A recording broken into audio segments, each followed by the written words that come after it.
Selamat sore pemirsa, apa kabar Anda hari ini? Bersama saya Puji Lestari, inilah kabar Indonesia.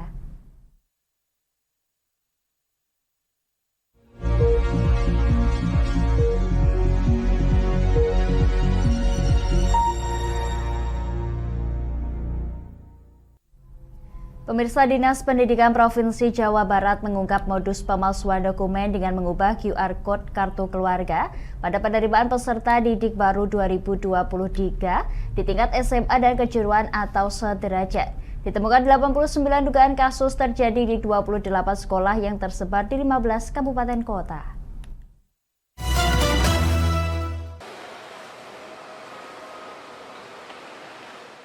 Kepala Dinas Pendidikan Provinsi Jawa Barat Wahyu Mijaya pada Kamis 3 Agustus menemukan 89 dugaan kasus pemalsuan berkas pada proses penerimaan peserta didik baru PPDB tahun 2023 di tingkat sekolah menengah atas dan kejuruan atau sederajat.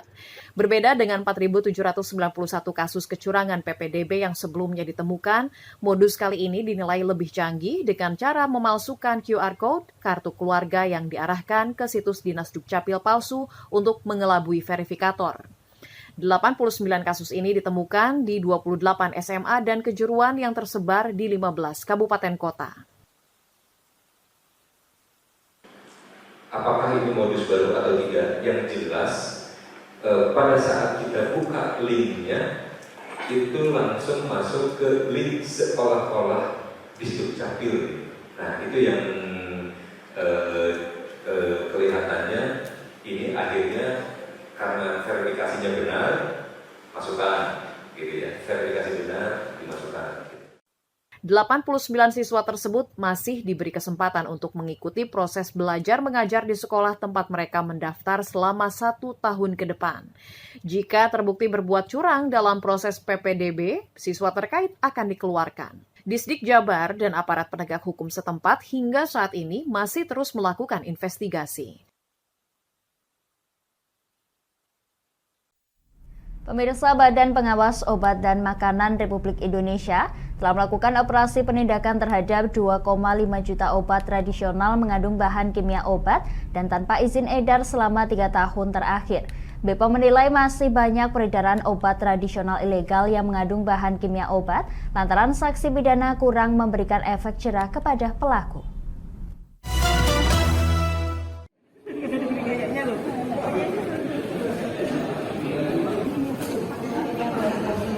Peredaran obat tradisional mengandung bahan kimia obat dan tanpa izin edar alias ilegal menjadi salah satu prioritas pengawasan oleh Badan Pengawas Obat dan Makanan atau Badan POM Republik Indonesia. Tercatat selama periode 2020 sampai 2023, Badan POM telah melakukan operasi penindakan terhadap 2,5 juta produk obat tradisional ilegal senilai 49,5 miliar rupiah. Pelaksana tugas Deputi Bidang Pengawasan Obat Tradisional, Suplemen Kesehatan, dan Kosmetik Badan POM RI, Reri Indriani menyebut penindakan dan penegakan hukum terhadap kasus obat tradisional ilegal sudah dilakukan bersama instansi terkait. Namun pihaknya menilai masih banyaknya temuan obat tradisional ilegal ini dikarenakan sanksi pidana kurang memberikan efek jerah kepada pelaku. Hal itu disampaikannya dalam rapat koordinasi pengawasan dan penindakan obat tradisional mengandung bahan kimia obat di Kota Semarang, Kamis 3 Agustus. Irisnya, putusan pengadilan masih belum berdampak efek jerah karena hukuman maksimal adalah pidana penjara 1 tahun 6 bulan dari 15 tahun, tuntutannya yang sesuai ketentuan, bahkan ada yang hukumannya hanya pidana 1 bulan atau denda 3 juta. Sementara itu, kriminolog dari Universitas Indonesia Adrianus Eliasta Sembiring Meliala menyatakan dibutuhkan koordinasi lintas sektoral guna memberikan efek jerah kepada pelaku produksi dan pengedar obat tradisional ilegal. Tempatkanlah diri kita sebagai penyelidik dan penyidik dalam hal ini BPOM dan PPNS-nya serta kepolisian dan kejaksaan sebagai penuntutnya untuk memakai kacamata hakim loh. Apa sih yang dibutuhkan oleh hakim? Apa sih yang diharapkan oleh hakim sehingga putusannya itu maksimal. Dalam kurun waktu 3 tahun terakhir, pihak BPOM RI telah menangani 180 perkara penindakan obat tradisional mengandung BKO dan tanpa izin edar. Dari jumlah tersebut, 132 perkara telah mendapat putusan pidana, sementara sisanya masih dalam proses penyidikan.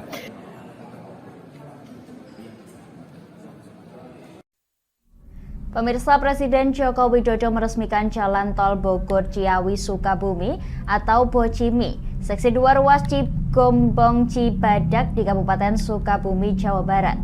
Kehadiran jalan tol tersebut mampu memangkas waktu tempuh Jakarta-Sukabumi dari sebelumnya antara 5 hingga 6 jam menjadi 2,5 jam.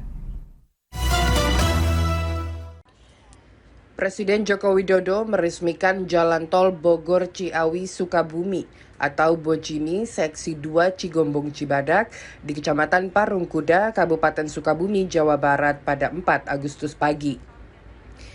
Dengan beroperasinya ruas tol sepanjang 11,9 km tersebut dapat mempercepat waktu tempuh dari Jakarta ke Sukabumi. Dari yang sebelumnya antara 5 hingga 6 jam menjadi hanya sekitar 2,5 jam. Kehadiran ruas tol tersebut, jelas Presiden, diproyeksikan semakin memperlancar konektivitas perekonomian masyarakat, baik dari sektor industri, barang, dan jasa. Karena akan tersambung dengan wilayah Jabar bagian selatan seperti Bogor dan Ciawi. Selain menjadi alternatif penghubung menuju kawasan pariwisata di sekitar kawasan Lido, Sukabumi, Pelabuhan Ratu, Ujung Genteng hingga Geopark Ciletuh.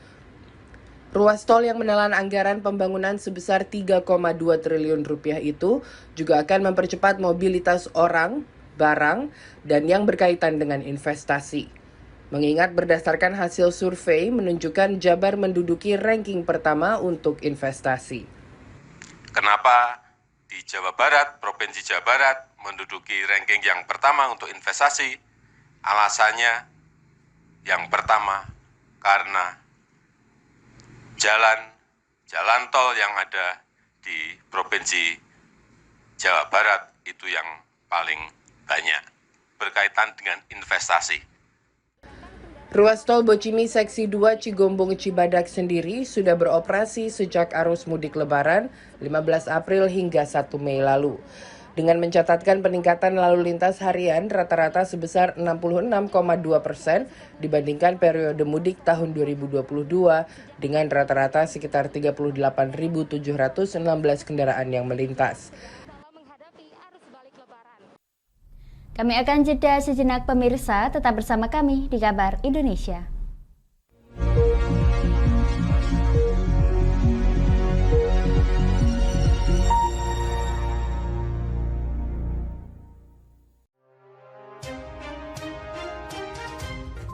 Inilah ketiga anggota komplotan pencuri spesialis pecah kaca mobil setelah melakukan penggelapan 20 sepeda motor dan 2 unit mobil dengan modus retard.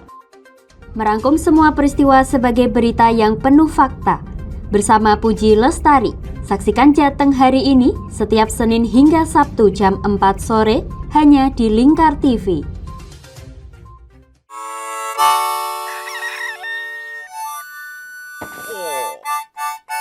Selamat pagi, Patrick. Selamat pagi, SpongeBob. Apa kalian dua orang bodoh bisa diam? Menemani hari Minggu adik-adik dengan kartun-kartun kesayangan. Patrick, sanjunglah konsumen, buat dia merasa senang. Halo, hai sayang. Inilah Dunia Anak setiap hari Minggu jam 7 pagi sampai jam 11 siang hanya di Lingkar TV.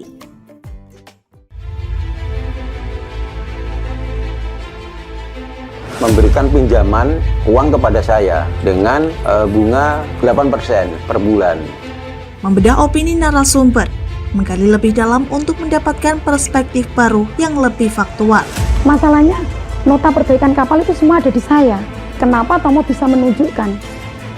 Demi mendapatkan informasi yang solutif dan terpercaya dalam Bedah Opini.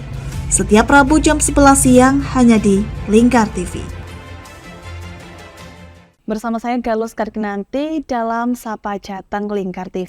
Melintas di daerah Sukolilo dikejar sama petugas bea cukai, ketangkap. Membahas dan menyuguhkan beragam potensi dari berbagai daerah di Jawa Tengah, ditemani narasumber-narasumber handal di bidangnya. Pencegahan dari awal mulai dari perilaku hidup bersih sehatnya juga harus dijaga seperti itu. Kami siap menyapa Anda dalam Sapa Jateng. Setiap Selasa jam 11 siang, hanya di Lingkar TV.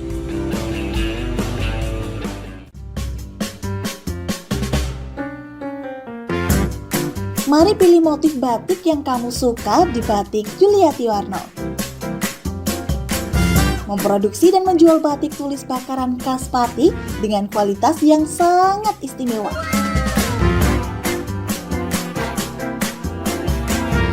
Cocok buat oleh-oleh, seserahan, bahkan untuk baju nikahan loh.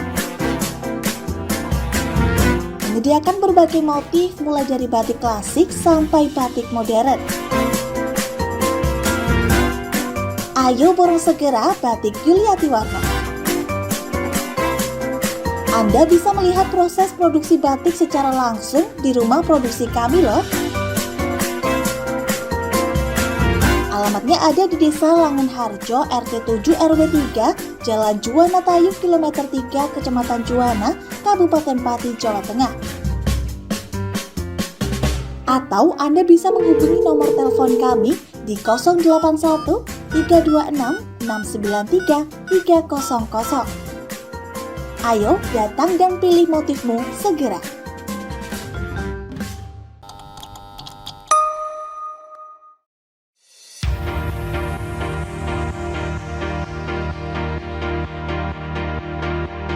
Wah, di Pati ada kedai yang nyaman dan estetik buat nongkrong bareng Besti. Ini dia, Kedai Sendika. Alamatnya ada di Gang 2 Sarirejo, Kecamatan Pati, Kabupaten Pati, Jawa Tengah.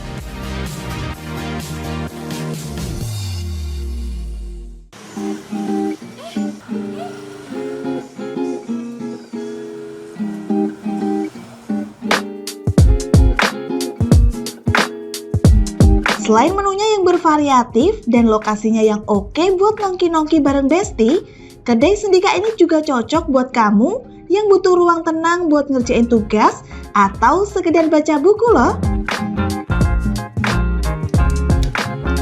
Buka setiap hari Jumat hingga Rabu, mulai dari jam 5 sore sampai jam 11 malam.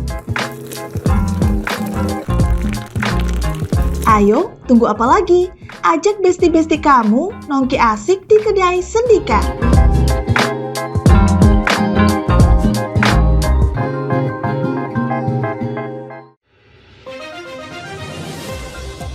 Modus kedua pelaku ini berpura-pura kehabisan bahan bakar kendaraan. Setelah pelaku dibantu, mereka kemudian melakukan kekerasan dan mengambil paksa sepeda motor korban. Saat tiba di lapangan terbang Okbab, rombongan langsung dihadang 5 orang yang mengaku sebagai anggota KKB. Yakni melakukan bujuk rayu kepada korban yang merupakan santriwati pada momen kegiatan belajar mengajar khusus. Menyajikan informasi-informasi hangat dan terpercaya bersama Kabar Indonesia setiap Senin hingga Sabtu jam 7 pagi hanya di Lingkar TV.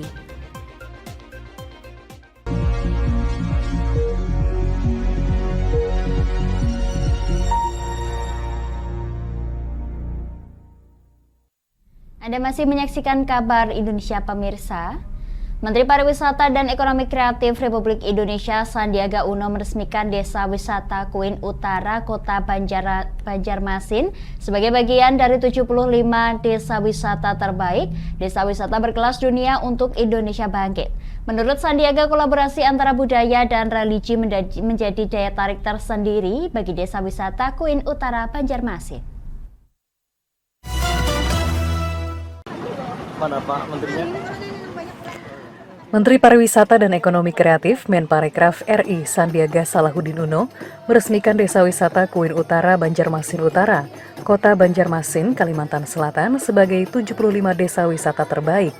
Desa wisata berkelas dunia untuk Indonesia bangkit pada Kamis 3 Agustus. Menggunakan perahu wisata melalui jalur sungai, rombongan Menparekraf Sandiaga Uno didampingi Wali Kota Banjarmasin Ibnu Sina tiba di Masjid Sultan Suryansyah disambut meriah oleh warga setempat. Sandiaga menilai Desa Wisata Kuin Utara Banjarmasin memiliki daya tarik tersendiri karena adanya kolaborasi budaya dan religi. Insya Allah ini adalah bagian dari 10 desa wisata yang fokus pada kolaborasi untuk wisata religi. Dan ini menurut saya perlu kita tingkatkan karena di Kota Banjarmasin selain 10 ini juga banyak peluang-peluang lain untuk destinasi yang mengangkat kearifan lokal. Pada kunjungan ke Kota Banjarmasin kali ini, Sandiaga Uno juga berziarah ke makam Raja-Raja Banjar di Komplek Makam Sultan Suryansyah, kawasan Desa Kuin Utara.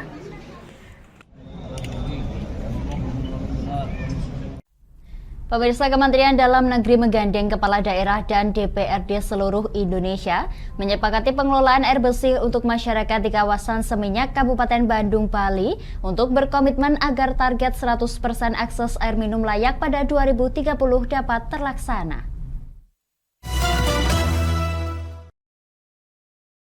Wakil Menteri Dalam Negeri John Wempi Wetipo meminta pemerintah daerah berkomitmen dalam penyediaan air bersih bagi masyarakat agar sesuai dengan rencana pembangunan jangka menengah nasional. Setelah Bupati, Wali Kota, dan perwakilan DPRD dari 416 kabupaten, 98 kota, dan 38 provinsi menandatangani kesepakatan di kawasan Seminyak, Kabupaten Badung, Bali pada 3 Agustus. Dalam lokakarya bertema dukungan eksekutif dan legislatif dalam pengembangan program air minum di perkotaan itu, Wetipo menjabarkan bahwa berdasarkan rencana kerja pembangunan daerah 2023 ditargetkan akan ada 2,5 juta sambungan air bersih untuk rumah. Namun, baru 19 provinsi yang memiliki capaian air minum layak di bawah capaian nasional 91,05%. Untuk itu, menurutnya perlu ada akses infrastruktur dan konektivitas yang memadai demi menjangkau wilayah-wilayah seperti pulau terluar dan daerah terpencil, sehingga masyarakat dapat menikmati air minum layak di daerahnya. Makanya kenapa kita workshop laksanakan hari ini, mudah-mudahan kita bisa sinergikan.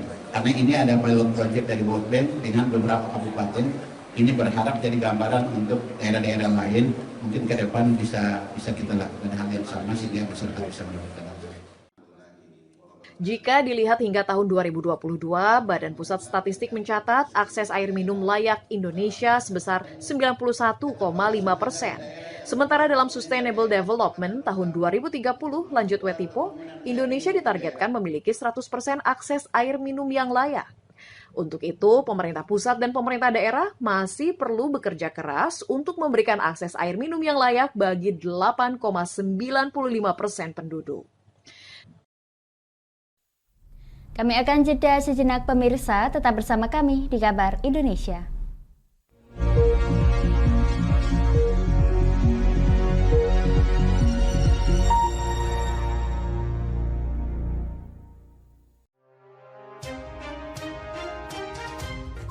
Inilah ketiga anggota komplotan pencuri spesialis pecah kaca mobil setelah melakukan penggelapan 20 sepeda motor dan 2 unit mobil dengan modus retard. Merangkum semua peristiwa sebagai berita yang penuh fakta. Bersama Puji Lestari, saksikan Jateng hari ini setiap Senin hingga Sabtu jam 4 sore hanya di Lingkar TV.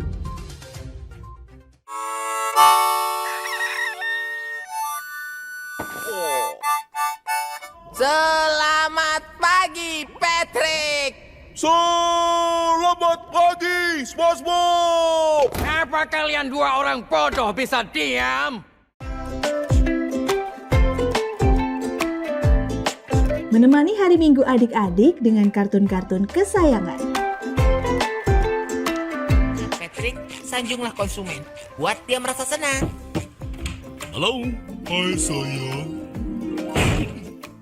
Inilah Dunia Anak setiap hari Minggu jam 7 pagi sampai jam 11 siang hanya di Lingkar TV.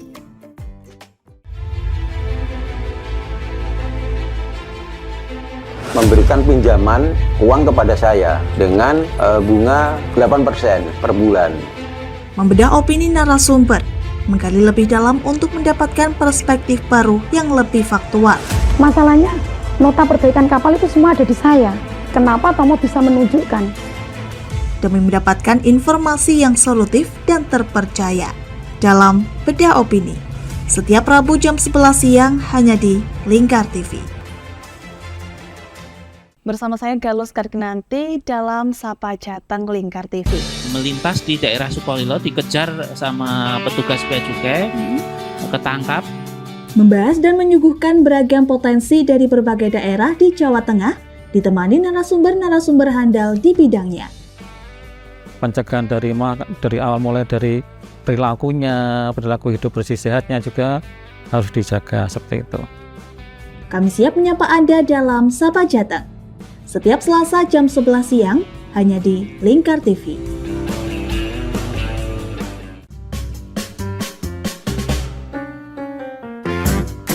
Mari pilih motif batik yang kamu suka di Batik Yuliati Warno.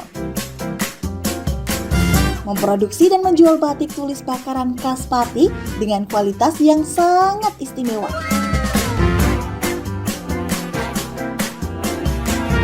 Cocok buat oleh-oleh, seserahan, bahkan untuk baju nikahan loh. Menyediakan berbagai motif mulai dari batik klasik sampai batik modern. Ayo borong segera Batik Yuliati Warno. Anda bisa melihat proses produksi batik secara langsung di rumah produksi kami loh. Alamatnya ada di Desa Langenharjo, RT 7 RW 3, Jalan Juwana Tayub, Kilometer 3, Kecamatan Juwana, Kabupaten Pati, Jawa Tengah. Atau Anda bisa menghubungi nomor telepon kami di 081 326 693 300. Ayo datang dan pilih motifmu segera.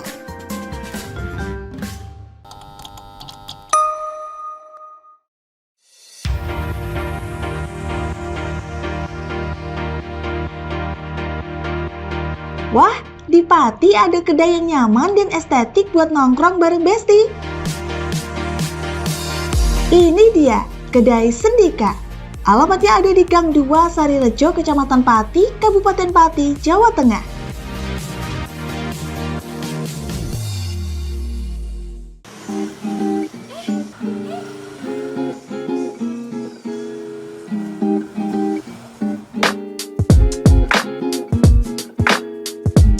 Selain menunya yang bervariatif dan lokasinya yang oke buat nongki-nongki bareng Besti, Kedai Sendika ini juga cocok buat kamu yang butuh ruang tenang buat ngerjain tugas atau sekedar baca buku loh. Buka setiap hari Jumat hingga Rabu, mulai dari jam 5 sore sampai jam 11 malam. Ayo, tunggu apa lagi? Ajak besti-besti kamu nongki asik di Kedai Sendika.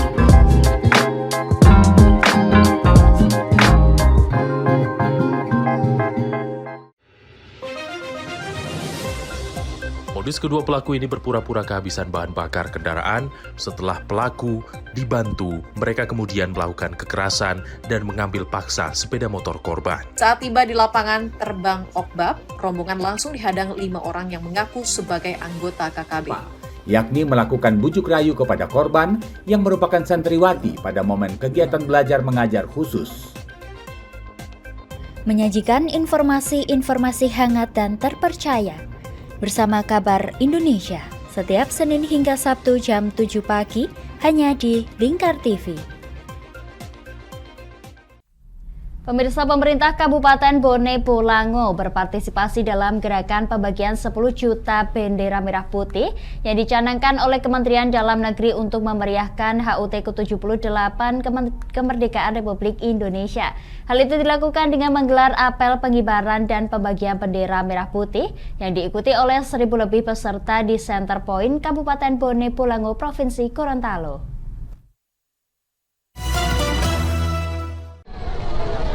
Yang saya hormati seluruh peserta Pemerintah Kabupaten Pemkab Bone Bolango berpartisipasi dalam gerakan pembagian 10 juta bendera merah putih yang dicanangkan oleh Kementerian Dalam Negeri untuk memeriahkan hari ulang tahun HUT ke-78 kemerdekaan Republik Indonesia. Hal itu dilakukan dengan menggelar apel pengibaran dan pembagian bendera merah putih yang diikuti oleh 1.000 lebih peserta di Center Point Kabupaten Bone Bolango, Provinsi Gorontalo, Kamis 3 Agustus.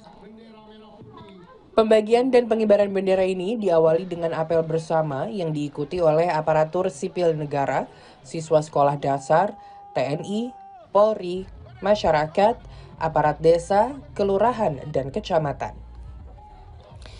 Bupati Bone Bolango, Hamim Pou, mengatakan gerakan nasional ini dapat membangkitkan semangat patriotisme dan nasionalisme dalam memajukan bangsa. Penyerahan bendera dan itu dikibarkan secara serentak di satu lokasi. Tentu ini akan makin menggelorakan semangat kita akan cinta tanah air, cinta Indonesia. Dan bagi kami di Bone Bolango, kami bersyukur sekali bahwa perayaan ini sungguh sangat luar biasa. Ya, pembagiannya itu kita secara simbolis itu kita membagikan kepada seluruh warga masyarakat, baik itu yang menggunakan kendaraan roda 2 maupun roda 4. Bupati menambahkan dalam partisipasi Kabupaten Bone Bolango dalam mendukung gerakan nasional ini, pihaknya membagikan 10.000 bendera merah putih di Center Point, kecamatan, kelurahan, hingga desa.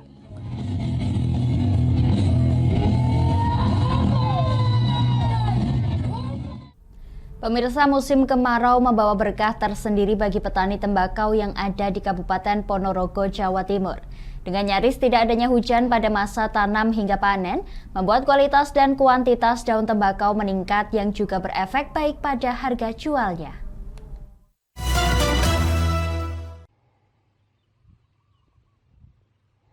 Kemarau kering tahun ini membawa berkah tersendiri bagi para petani tembakau di Desa Tatung, Kecamatan Balong, Kabupaten Ponorogo, Jawa Timur, yang selama ini dikenal sebagai sentra tembakau. Musim kemarau membuat hasil panen tembakau memiliki kualitas yang bagus, sehingga turut membawa dampak positif terhadap harga jualnya. Kepala Desa Tatung Rudi Sugiarto pada Rabu 2 Agustus mengatakan, pada musim tanam tembakau tahun ini, sebanyak 200 ton tembakau mampu diproduksi dari luas lahan di desanya yang mencapai 75 hektar. Dengan harga jual tembakau rajang kering berkisar antara Rp30.000 hingga Rp45.000 per kilogramnya. Harga jual tembakau tahun ini juga relatif lebih tinggi dibanding tahun sebelumnya. Pada tahun 2020 hingga 2022 tercatat harga jual tembakau kualitas bagus atau untuk daun atas hanya berkisar antara Rp25.000 hingga Rp30.000 per kilogramnya. Musim kemarau ini kelihatannya panjang, jadi petani dari sini itu memaksimalkan untuk potensi menanam tembakau. Jadi kalau untuk di Desa Tatung itu luasan tanah yang ditanami tembakau itu ada sekitar kurang lebih 75 hektar. Ini mulai panen lah yang tinggi-tinggi, pendek-pendek. Rata-rata ya sekitar 4 atau 6. Sementara untuk pemasaran produk, petani tembakau di Desa Tatung juga tidak lagi kebingungan. Karena sejak beberapa tahun terakhir, hasil panen mereka langsung diterima oleh salah satu perusahaan rokok besar. Demikian kabar Indonesia pemirsa, nantikan kabar Indonesia selanjutnya hanya di Lingkar TV. Saya Puji Lestari pamit dari hadapan Anda, selamat melanjutkan aktivitas Anda, selamat pagi dan sampai jumpa.